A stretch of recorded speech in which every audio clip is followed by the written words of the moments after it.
Bonsoir à tous, bienvenue dans cette édition au sommaire de l'actualité. Le président sénégalais est en terre ivoirienne depuis ce samedi. Macky Sall est à Abidjan pour une visite de travail et d'amitié de 48 heures. Il a été reçu par son homologue Alassane Ouattara à sa résidence privée. Les détails de cette rencontre dans ce journal. Dans ce journal, nous ferons également un tour à Paris, en France, où le Salon du Chocolat a ouvert officiellement ses portes ce samedi. Le cacao ivoirien est mis en valeur sous toutes ses formes. Le processus de transformation de cette matière première, l'accompagnement des artisans locaux et les rencontres B2B meubleront ces journées. Nous effectuerons une visite au Maroc où séjourne le ministre de l'Enseignement supérieur et de la Recherche scientifique. Adama Diawara veut s'inspirer du modèle marocain pour les universités ivoiriennes ultra modernes. Merci d'être avec nous. Le président sénégalais est en Côte d'Ivoire. Macky Sall effectue une visite de travail et d'amitié reçue par le président Alassane Ouattara. Les échanges ont porté sur les bonnes relations entre la Côte d'Ivoire et le Sénégal, mais également sur des sujets régionaux et internationaux. Viviane Aïma. Visite d'amitié de 48 heures du président du Sénégal Macky Sall ce samedi 28 octobre à Abidjan. Reçu par son homologue ivoirien, le président Alassane Ouattara, à sa résidence de la Riviera Golfe, les deux chefs d'État qui n'ont pas caché leur joie de se retrouver entendent mettre à profit cette rencontre pour se livrer à une concertation approfondie sur plusieurs questions relatives à la situation au plan sous-régional et à l'ensemble du continent, ainsi qu'à la situation au plan international. Entre la Côte d'Ivoire et le Sénégal, il y a une parfaite entente. Cette entente a été déjà scellée par les pères fondateurs de nos États, le président Félix Houphouët-Boigny, le président Léopold Sédar Senghor. Et depuis votre arrivée à la tête de la Côte d'Ivoire, nous nous sommes évertués à densifier les relations. Et cette convergence parfaite sur le plan économique, sur le plan politique, sur le plan de l'intégration à travers l'UEMOA, la CEDEAO, l'Union africaine, montre que nous devons toujours, par des consultations au plus haut niveau, inspirer l'action de nos gouvernements pour le bénéfice de nos populations. Alors, Monsieur le Président, c'était pour moi vraiment un grand honneur de venir. J'ai essayé de trouver l'agenda. J'ai d'ailleurs dérangé votre week-end. Je dis, je n'ai que le samedi. On m'a permis donc de venir ce samedi à Abidjan, que j'aime bien visiter. Abidjan qui a été métamorphosé en termes de développement urbanistique. Je pense que c'est aussi un modèle que beaucoup doivent imiter. Et nous sommes fiers d'être là. Et j'en profiterai pour voir ma communauté cet après-midi et repartir de demain. En tout cas, merci pour votre accueil et pour votre hospitalité. Voilà. Merci encore, Merci. Président. Merci. Merci Beaucoup.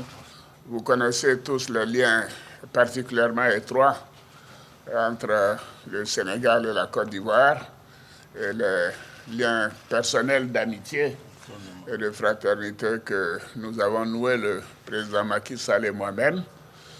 L'actualité est dense, aussi bien dans la sous-région, sur le continent, au plan international. Et le président me fait l'honneur de venir passer quelques heures avec moi jusqu'à demain pour que nous puissions échanger.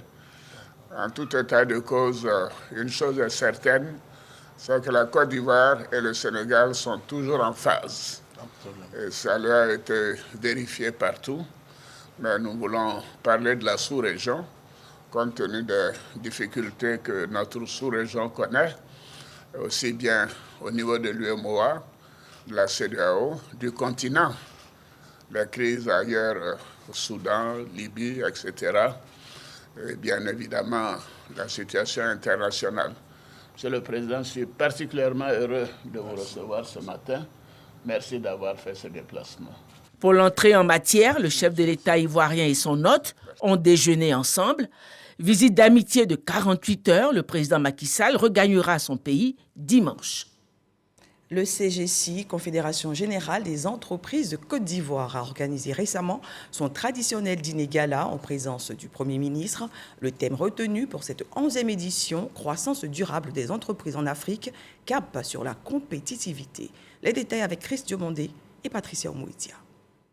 Dîner gala de la Confédération Générale des Entreprises de Côte d'Ivoire, CGC, en présence du Premier ministre et de plusieurs personnalités. Occasion pour la CGC Academy de primer 2 meilleurs acteurs de développement dans les domaines des TIC et de la transformation de produits agricoles. Pour nous, c'est une consécration, un honneur pour toutes ces années de recherche, toutes ces années de dur labeur, de travail que nous avons abattu, qui a été récompensé. C'est le fruit d'un travail abattu ensemble avec tous les producteurs, ensemble avec tous les partenaires.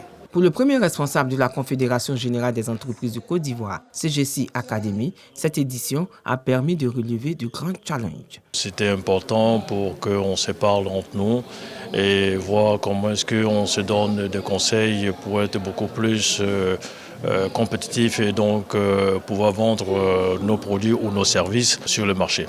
Donc il y a plusieurs thèmes qui ont été abordés dans ces cadres-là, notamment les coûts de production, mais aussi la formation des équipes, ce qui est très très important. Cette rencontre annuelle des chefs d'entreprise et des décideurs est le lieu de réfléchir sur les problématiques majeures rencontrées par le secteur privé en Côte d'Ivoire et en Afrique. Une satisfaction pour le ministre du Commerce, de l'Industrie et de la Promotion des PME. Je pense que c'était une bonne occasion en fait de se projeter dans le futur en mettant l'accent sur tout ce que nous faisons en fait, notamment au niveau des entreprises, sur la technologie, sur le développement technologique, à l'effet de pouvoir augmenter la productivité des entreprises. Nous pouvons dire en fait que cette 11e édition de la CGCI Academy a répondu aux attentes en fait du gouvernement ivoirien. Durant 2 jours, les acteurs du monde de l'entrepreneuriat ont échangé sur les problématiques du secteur. Nous vous le disions en titre, le ministre de l'Enseignement supérieur et de la Recherche scientifique est en visite de travail à Agadir au Maroc. Adama Diawara effectue une immersion dans un réceptif hôtelier écologique et une ferme agro-pastorale moderne afin de s'inspirer du modèle de gestion pour les universités de San Pedro et Bondoukou. Alexis Ouedraogo. L'hôtel d'application de l'Université internationale d'Agadir est situé à une vingtaine de kilomètres du centre de cette ville touristique. Un réceptif qui accueille une clientèle variée et de qualité. Ce réceptif est d'abord un centre d'apprentissage pour les étudiants des filières touristiques et hôtelières. L'espace offre de la restauration, des hébergements de standing construits avec des matériaux écologiques.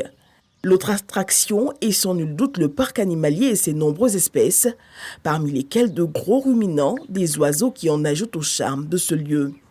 Des espèces rares, importées de pays lointains, toutes protégées dans des enclos joliment aménagés.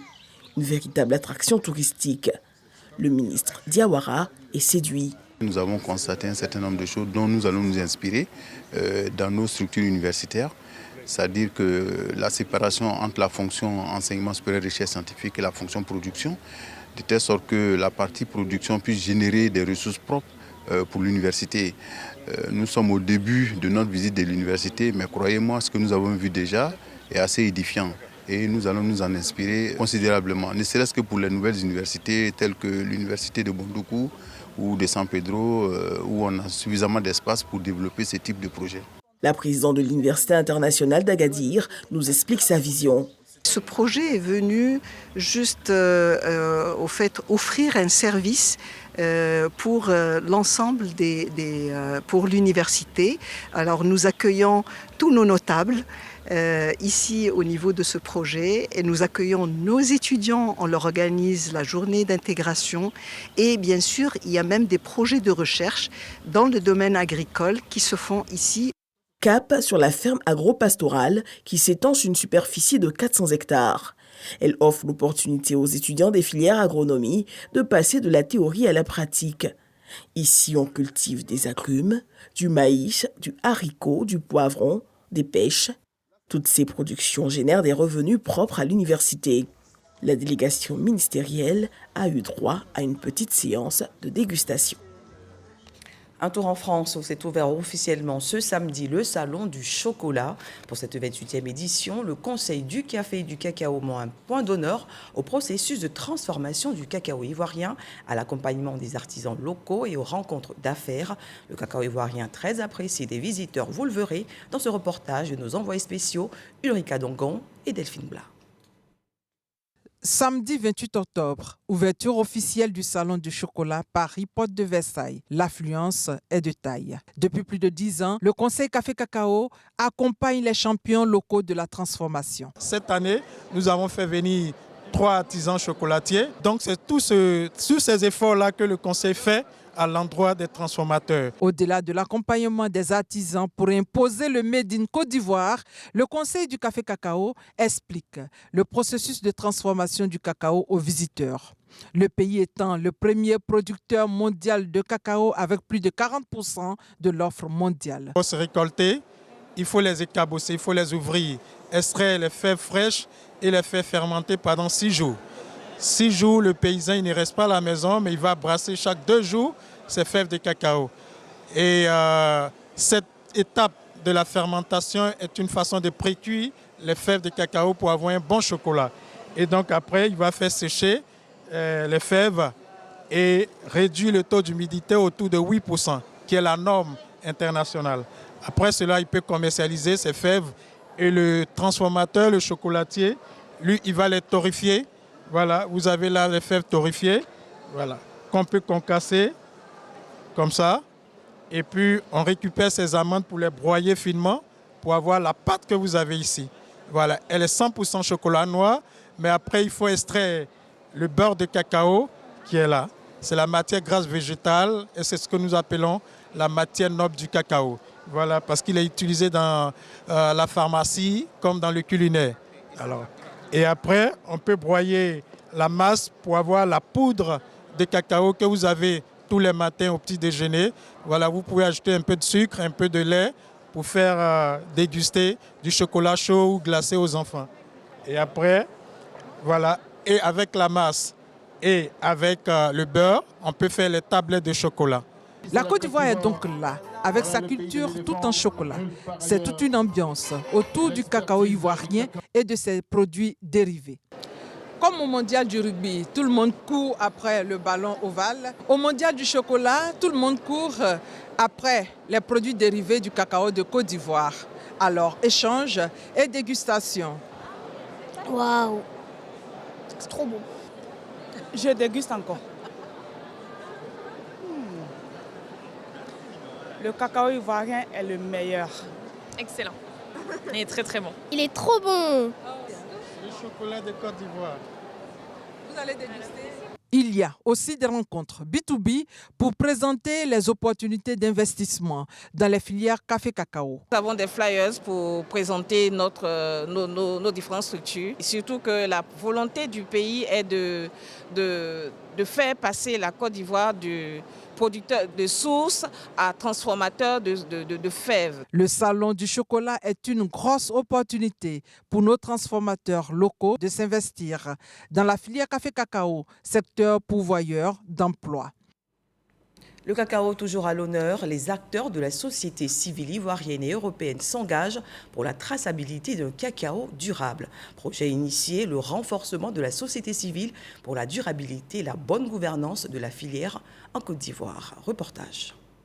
Réunis autour du thème « Défis et opportunités de la traçabilité dans la filière cacao en Côte d'Ivoire », les acteurs de la société civile ivoirienne ont décidé de structurer et renforcer les capacités de communication et de plaidoyer autour de la question du cacao durable. Il s'agit pour les participants de présenter de façon concrète le concept de traçabilité de façon générale ainsi que son application à la filière cacao avec un focus sur le cadre réglementaire. Nous, en tant que société civile, notre rôle, on est engagé avec les coopératives à améliorer les conditions de vie des producteurs. C'est de faire en sorte que une part de cette valeur puisse revenir aux producteurs. À travers une implication active des producteurs, l'Union européenne souhaite construire et alimenter un dialogue sectoriel avec les autorités ivoiriennes et toutes les parties prenantes. L'enjeu, c'est que la Côte d'Ivoire soit prête avec un système de traçabilité efficace qui lui permette d'être un des premiers acteurs qui puisse placer du cacao, par exemple, sur le marché européen. Plusieurs panels ont été animés pour mieux porter la réflexion. Cofinancé par l'Union européenne et le consortium INCOTA, le projet renforcement de la société civile pour la bonne gouvernance de la filière cacao est prévu durer 3 ans. Le reportage de Constant Kokora a été commenté par Jean-Marc Djadji. La sécurité transfrontalière, une priorité pour les partenaires au développement. Le Japon se tient aux côtés de la Côte d'Ivoire pour sécuriser les zones du pays. En ligne de mire, les communes de Teini, Ouangolodougou et Doropo. Walter Amadou Ouattara. Cette signature de protocole d'accord entre la JICA, le PNUD et le ministère de l'Intérieur et de la Sécurité donne de l'espoir aux élus des régions du Tchologo et du Bunkani. Des zones qui accueillent en ce moment près de 37 000 réfugiés qui fuient les crises sécuritaires dans les pays frontaliers du Nord. Ce projet va venir vraiment nous aider, surtout les infrastructures, on en a vraiment besoin. Voilà, les écoles et autres pour pouvoir, puisqu'ils ont des enfants, voilà, pouvoir les scolariser. C'est vrai que le gouvernement nous a aidés à les installer, mais tout le monde n'a pas pu être dans les bâtiments qu'ils ont eu à construire. Et je pense que ce projet-là, c'est vraiment un appui. Le PNUD et le Japon affichent ainsi leur volonté de soutenir la Côte d'Ivoire dans le maintien de la quiétude et la stabilité dans les régions impactées par ce flux de réfugiés. Il vise à contribuer significativement à la stabilité sociale et au développement des régions du nord de la Côte d'Ivoire, pays ami du Japon. Je voudrais à cette occasion saluer les efforts du gouvernement qui très rapidement a mis en place, à travers le Conseil national de sécurité, un dispositif d'assistance qui a permis l'identification et l'aménagement de sites de relocalisation pour les demandeurs d'asile. Le ministre de l'Intérieur et de la Sécurité, Vagondo Diomandé, traduit la gratitude de l'État de Côte d'Ivoire au pays donateur. Au regard des énormes avantages qu'offre le projet d'amélioration des infrastructures sociales des collectivités locales du nord de la Côte d'Ivoire, au nom du président de la République, son Excellence M. Alassane Ouattara, mes sincères remerciements aux partenaires qui ont accepté de nous accompagner dans cette initiative, au gouvernement et au peuple ami du Japon, qui par l'entremise de son agence de coopération en Côte d'Ivoire a bien voulu octroyer l'important financement un peu plus de 1,8 milliard de francs CFA, qui permet la mise en œuvre du présent projet. Grâce à cette aide du Japon, plusieurs infrastructures sociales de base seront réalisées. Débuté le dimanche 8 octobre 2023, le retrait des casques bleus ivoiriens de la MINUSMA, mission multidimensionnelle intégrée des Nations Unies pour la stabilisation au Mali, se poursuit. Le désengagement des 650 derniers soldats du secteur ouest de Tombouctou suit son cours avec sa 9e rotation. On fait le point avec Abou Sanogo. Déployée depuis janvier 2022 dans le secteur ouest du dispositif de la MINUSMA, la mission multidimensionnelle intégrée des Nations Unies pour la stabilisation au Mali dans la région de Tombouctou, le 2e bataillon ivoirien a joué un rôle essentiel dans le cadre de l'exécution du mandat de la MINUSMA. Durant le temps de sa mission, le bataillon était basé sur les sites de Goundam et du Super-Camp de Tombouctou avec un effectif de 650 casques bleus dont 25 personnels féminins. Il a effectué diverses missions, notamment la protection des populations à travers des patrouilles de reconnaissance, la défense des emprises de la MINUSMA dans la région, ainsi que la protection des bases opérationnelles temporaires. Le bataillon a également mené des missions d'escorte de convois logistiques et de protection des piliers civils de la mission onusienne. Après 10 années d'existence, le Conseil de sécurité des Nations Unies a décidé en début de cette année de mettre fin au mandat de la mission multidimensionnelle intégrée des Nations Unies pour la stabilisation au Mali. À compter du 30 juin 2023, la priant de commencer immédiatement la cessation de ses opérations et le transfert de ses tâches, ainsi que la réduction et le retrait de son personnel, afin que le processus soit achevé le 31 décembre 2023.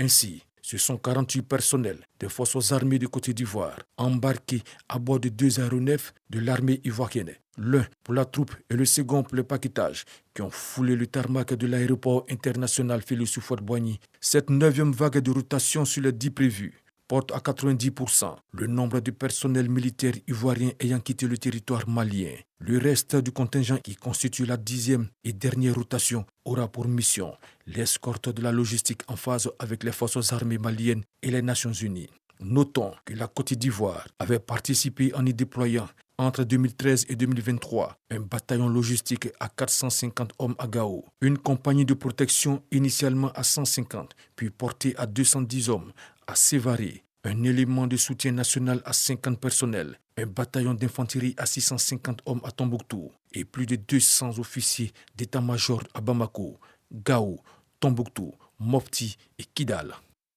Une note de sport, du cyclisme plus précisément. La première étape du 34e Tour du Faso s'est tenue ce vendredi 27 octobre 2023. 144 km de course en ligne remportés par le Burkinabé Paul Domo. Le compte rendu de Conan Barnabé et Salif Ouattara. Au forceps, Paul Domo du Burkina Faso impose en 3h38 minutes 35 secondes sa roue à l'arrivée de la première étape du 34e Tour du Faso. Les 144 km reliant Ouagadougou à Pau ont connu plusieurs échappées, mais celle à l'entrée de la ville de Pau a dessiné le trio gagnant. À côté du maillot jaune, Paul Domo se positionne sur la 2e marche du podium, le Belge Wouters Rüdger. Et sur la 3e marche, le Marocain El Houssen. Le tout sans écart réel entre les principaux challengers. On va respecter le maillot jaune et on va devoir le défendre. On sait que la bataille sera difficile. Donc, mais on est prêt et mentalement on est préparé, physiquement on est préparé. Donc on va se battre encore et encore. 8e à l'arrivée de cette première étape, Abou Sanogo, le capitaine des éléphants cyclistes, se positionne comme le meilleur Ivoirien avec un retard de 40 secondes sur le maillot jaune. C'est la première étape, il y a encore 9 étapes. Ça vient de commencer. Le tout, c'est pas facile. Avec la fatigue, mais on va essayer de mieux récupérer. Ce samedi 28 octobre, pour la 2e étape, les 71 coureurs du Tour du Faso ont 107 km 200 à parcourir entre le village de Niorida au centre-sud et Zignari dans le plateau central.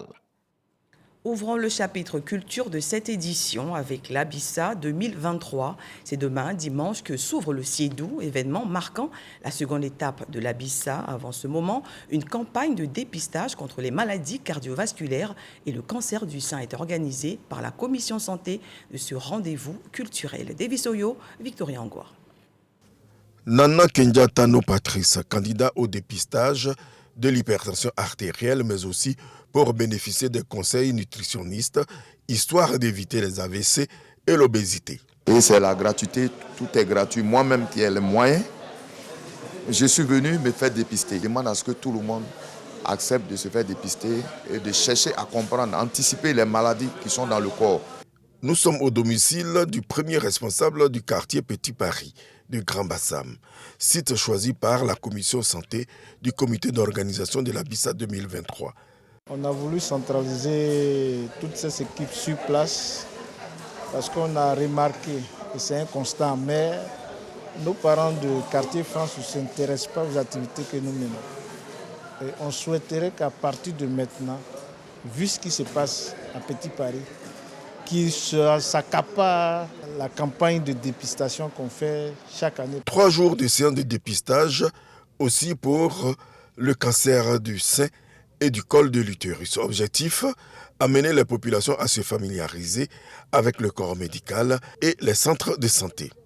Les Bassamois ne se sont pas mobilisés comme on le voulait, mais nous sommes là encore demain. On espère que demain, vraiment, il y aura une ruée de personnes pour venir se faire dépister. Activité exécutée en prélude au Guazo, comme ici à Azureti, la matérialisation du Siedou. Réconciliation et paix retrouvée en présence du chef du village d'Azureti. En attendant la 2e étape de l'Abissa 2023. Intéressons-nous à présent à la 8e édition de l'Adaye Kessié Festival. Cet événement marquant le nouvel an chez le peuple bron s'est tenu le week-end dernier avec la présence de milliers de festivaliers. Le ministre en charge des Affaires étrangères a encouragé les initiateurs à produire des supports de tout genre pour promouvoir davantage cet événement à l'étranger via les missions diplomatiques. Herman Niamia. 8e édition de l'Adaye Kessié Festival. L'événement gagne en maturité et en popularité. Comme chaque année, le roi des Brons, Sa Majesté Nana Kwasi Adingra Adimane, a convié son peuple et ses invités à la célébration de la fête de l'Igname qui marque le nouvel an chez le peuple bron. Comme à l'accoutumée, la parade du roi, des chefs de province et de canton a été la grande attraction de ce festival qui a enregistré la présence de plusieurs festivaliers venus de tout le pays, d'Afrique du Sud, du Bénin, du Nigeria, ainsi que des officiers français et américains en poste dans leurs ambassades respectives. L'Adaye Kessié Festival est certes un événement à caractère touristique, culturel, artistique et mémoriel, mais l'Adaye Kessié Festival demeure dans l'ère du temps présent en impliquant les jeunes. C'est un appel à retourner à nos valeurs premières. L'édition 2023 de l'Adaye Kessié Festival a eu pour thème transmission intergénérationnelle de nos us et coutumes. Une occasion pour le ministre des Affaires étrangères, de l'intégration africaine et des Ivoiriens de l'étranger, représentant la présidente du Sénat, Kandia Kamara, patronne de la cérémonie, d'exhorter les initiateurs de l'Adaye Kessié Festival à produire des supports de tout genre qui puissent promouvoir l'événement à l'étranger via les missions diplomatiques. Réellement, il y a l'attractivité culturelle et touristique de notre pays mérite une dimension plus importante comme le Congo, Kamara et la Bissau. C'est pourquoi mon département ministériel, de par son caractère transversal et ses attributions, se sent concerné par l'Adaye Kessié et est disposé à contribuer à la promotion de ce festival. Le ministre d'État Kobina Kwasi Adjumani a félicité les initiateurs de l'Adaye Kessié Festival qui contribuent ainsi à la pérennisation de la culture bron. Quand on parle de production vivrière, cela veut dire que nous devons désormais nous battre pour produire davantage ce que nous consommons. À cette clôture de la 8e édition de l'Adaye Kessié Festival, les initiateurs ont procédé à la remise des trophées aux vainqueurs de la Coupe de la cohésion régionale du Gontoubé. Et de 8 également pour Anzata Ouattara, écrivaine émérite ivoirienne. Le tome 8 de son œuvre littéraire L'écho de la vie est disponible. Elle a présenté officiellement son ouvrage au cours de sa dédicace. C'était au Palais de la Culture de Trècheville en présence de plusieurs personnalités du monde des médias et de la culture. Christian Mandé, Jean-Marc Djadji. L'écho de la vie, tome 8. C'est le titre de l'œuvre de 91 pages de l'ivoirienne Anzata Ouattara. Les sujets de prédilection restent liés à l'amour, le mariage, la confiance et les secrets des familles. Anzata Ouattara s'adresse aux jeunes en quête d'expérience de vie, aux adultes qui ont besoin de connaître l'être humain, à la femme qui aspire à la stabilité et à l'homme qui souhaite se construire. Ce sont des tranches de vie, ce sont des situations difficiles, je dirais des déboires que certaines personnes ont vécues et qui ont bien voulu me confier ces histoires-là.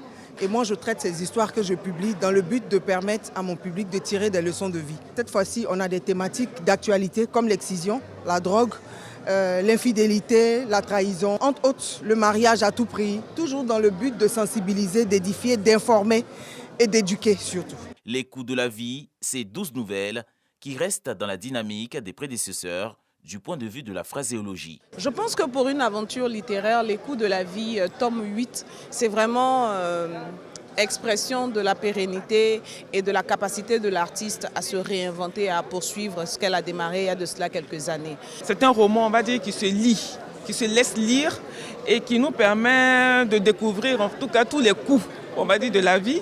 Ce sont des histoires souvent qu'on a vécues, des histoires vécues par d'autres personnes qu'on connaît.